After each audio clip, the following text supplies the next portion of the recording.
حدیث مبارکہ بڑے اہم موضوع کے حوالے سے ہے کہ کیا عورتیں مسجد میں جا کے نماز جمعہ یا عید وغیرہ میں حاضر ہو سکتی ہیں کہ نہیں ہو سکتی۔ تو یہ ترمذی شریف میں حضرت مجاہد روایت کرتے ہیں کہ حضرت ابن عمر رضی اللہ تعالیٰ عنہ کہتے ہیں کہ نبی علیہ الصلوۃ والسلام نے ارشاد فرمایا کہ عورتوں کو رات کی نماز میں مساجد میں جانے کی اجازت دو۔ تو ان کے بیٹے نے کہا کہ ہم تو ہرگز اجازت نہیں دیں گے۔ تو آپ نے اپنے بیٹے کو ڈانٹا اور کہا کہ میں تمہیں نبی کریم صلی اللہ علیہ وسلم کا فرمان سناتا ہوں اور تم کہتے ہو کہ ہم اجازت نہیں دیں گے۔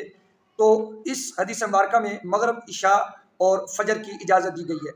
اس کے علاوہ اور بہت سی حدیث مبارکہ ہیں جس کے اندر مطلقاً اجازت دی گئی ہے کہ اللہ کی بندیوں کو مساجد سے نہ روکو، عورتوں کو مساجد سے نہ روکو، عورتیں اگر اپنے شوہر سے اجازت طلب کریں تو انہیں اجازت دے دو۔ تو یہ بخاری، مسلم، ترمذی، ابو داؤد کے اندر سب کے اندر یہ چیزیں مختلف جگہوں پہ موجود ہیں۔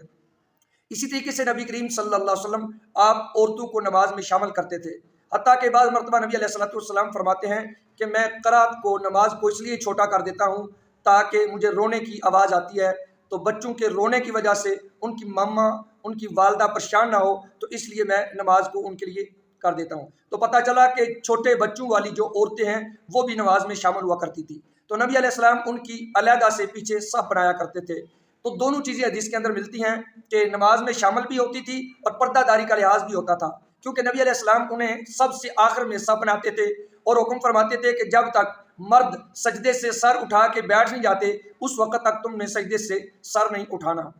تو نبی علیہ السلام جیسے ہی فرضوں کا سلام پھیرتے تھے تو عورتیں اٹھ کے گھر چلی جاتی تھی۔ ایک راویہ کہتی ہیں کہ نبی علیہ السلام سلام پھیر کے تھوڑی دیر کے لیے بیٹھتے تھے صرف اس لیے کہ ہم گھر چلی جائیں، پھر نبی علیہ السلام اٹھ جاتے تھے اور صحابہ بھی اٹھ جاتے تھے۔ تو یوں نبی علیہ الصلوۃ والسلام آپ نے عورتوں کو نماز میں شامل کیا ہے۔ ایک راویہ حضرت ام حشام کہتی ہیں کہ میں نے اتنا جمعہ پڑھا ہے نبی کریم صلی اللہ علیہ وسلم کے ساتھ کہ سورہ قاف جو ایک بڑی سورت ہے اور اس کی بہت سی آیات ہیں اور مشکل بھی ہیں، تو فرماتی ہیں کہ میں نے جمعہ کے اندر نبی علیہ السلام سے سورت قاف سن کے زبانی یاد کر لی تھی۔ اسی طریقے سے حدیث مبارکہ میں آتا ہے کہ نبی علیہ الصلوۃ والسلام فرماتے ہیں عورتوں کو، جوان عورتوں کو، پردہ داروں کو، بلکہ حیض والیوں کو عیدگاہ کی طرف نکالو اور حیض والیاں نماز سے علیحدہ رہیں، انہیں دعا میں شامل کر لو۔ پھر نبی علیہ السلام انہیں علیحدہ سے نصیحت بھی کرتے اور وہ اپنے چھلے، زیورات، صدقہ و خیرات کرتی۔ تو یوں بہت سا مواد حدیث مبارکہ کے اندر موجود ہے کہ عورتیں جا کے نبی علیہ السلام کے ساتھ نماز پڑھتی اور نبی علیہ السلام نے یوں انہیں اجازت دینے کا ارشاد فرمایا ہے۔ اب یہ ہے کہ عورتیں اب بھی نماز میں شامل ہو سکتی ہیں کہ نہیں ہو سکتی۔ تو ہم نبی علیہ السلام کے زمانہ دیکھتے ہیں، ان کے فرامین دیکھتے ہیں، ان کا طریقہ کار دیکھتے ہیں تو سمجھ آتی ہے کہ پردے کا جو لحاظ ہے وہ رکھا جاتا تھا، کیونکہ نبی علیہ السلام یہ فرماتے تھے کہ جب عورتوں تم مسجد کی طرف آؤ تو خوشبو لگا کے نہیں آنا۔ اسی طریقے سے بعض صحابہ کو کہا کہ یہ جو دروازہ ہے یہ عورتوں کے لیے خاص ہے، تو صحابی کہتے ہیں جب سے میں نے یہ فرمان سنا ہے پھر میں نے کبھی اس دروازے سے داخل ہونے کی کوشش نہیں کی، میں اس سے داخل نہیں ہوا۔ تو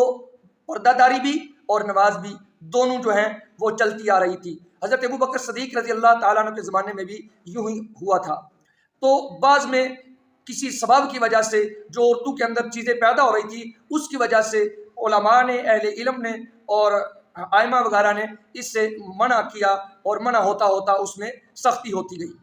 تو اصل بات تو یہ تھی کہ وقرن فی بیوتکن، گھروں کے اندر ٹھہری رہیں۔ بالکل نبی علیہ السلام نے فرمایا کہ عورت کی جو نماز ہے وہ صحن سے بہتر ہے کمرے میں، کمرے سے بہتر ہے کوٹھری میں، تو گھر کے اندر رہنا تو سب سے بہتر ہے۔ لیکن جب عورت اس زمانے میں نکل رہی ہے وہ ہزاروں کام جو قرآن، حدیث، نبی پاک، اسلام، ائمہ نے منع کیے ہیں ان سب میں وہ اپنی شمولیت کر رہی ہے۔ مجھے کسی چیز کے نام لینے کی ضرورت نہیں ہے، آپ جانتے ہیں۔ تو جب ہر جگہ پہ فتنہ، فساد، بے حیائی، ملحدیت اور پتہ نہیں کیا کیا چیزوں میں وہ ظلم و ستم میں کھوئی جا رہی ہے، تو ایسے حالات کے اندر عورتوں کو اگر کہیں مساجد میں پردہ داری کے ماحول میں موقع میسر آتا ہے دین سیکھنے کا، دین پڑھنے کا، دین سمجھنے کا، ذکر کرنے کا، میں سمجھتا ہوں یہ اس وقت کی بہترین چیز ہے۔ لیکن ائمہ کی مخالفت نہیں ہے، لیکن وجہ صرف پردہ داری ہے اور کوئی وجہ نہیں ہے، کیونکہ اس کی اجازت نبی پاک صلی اللہ علیہ وسلم نے دی ہے، اس کا جو عمل ہے وہ نبی علیہ الصلوۃ والسلام نے کیا ہے۔ تو پردہ داری کا بالکل لحاظ ہونا چاہیے، لیکن ان کو تعلیم و تربیت دینا یہ ایک مسلمان کا حق ہے، ایسا ماحول مہیا کرنا۔ اور آخر میں مفتی احمد یار خان نعیمی رحمۃ اللہ علیہ کا قول نقل کروں گا۔ عامرات المناجیح کے اندر کہتے ہیں کہ آج کے دور میں جو ضرور عورتوں کو شامل کرو. جس طرح سے عورتوں کے عقائد و نظریات پہ اور مختلف معاملات پہ حملے ہو رہے ہیں تو ان کو شامل کرنا چاہیے, پردہ داری کا ماحول رکھنا چاہیے, اور اللہ تعالیٰ اپنے حبیب علیہ السلام کا صدقہ سمجھ کی توفیق عطا